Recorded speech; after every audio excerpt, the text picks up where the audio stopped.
Sacred artifacts, once held by the few, are now shared with the many in global exhibition spaces and galleries. Museums are democratizing and inclusive, so said the International Council of Museums in 2019, a consultative partner of UNESCO with around 40,000 members, which believes the current definition of a museum is outdated. The COVID-19 pandemic made very clear to us that the museum of the 20th century doesn't fit to the 21st century. There are many global trends, as we can see: globalization, digitization, diversity, migration.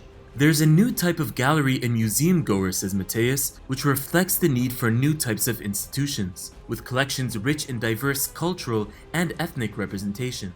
Museums deal with objects from abroad, out of the context of other cultures, and therefore you need to build a bridge into other religions. In the UK, the British Museum's Living with Gods exhibition holds artifacts of worship from numerous faiths. In Paris, the Louvre contains a gallery of around 3,000 Islamic art objects. And in the Middle East, shortly after Pope Francis's visit to the UAE capital in 2019, the Louvre Abu Dhabi launched a universal religions wing, featuring Jewish Torah scrolls to a medieval Bible, a North African blue Quran, and Buddhist totems, reflecting the country's many faiths and nationalities.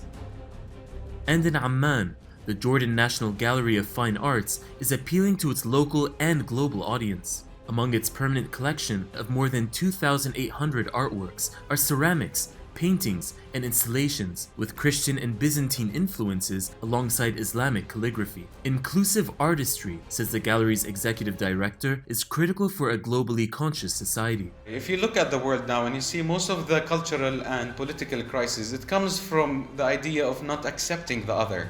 And by doing its mission to kind of represent and celebrate this plurality of cultures and worldviews, it helps people to kind of cope and understand and empathize with the other.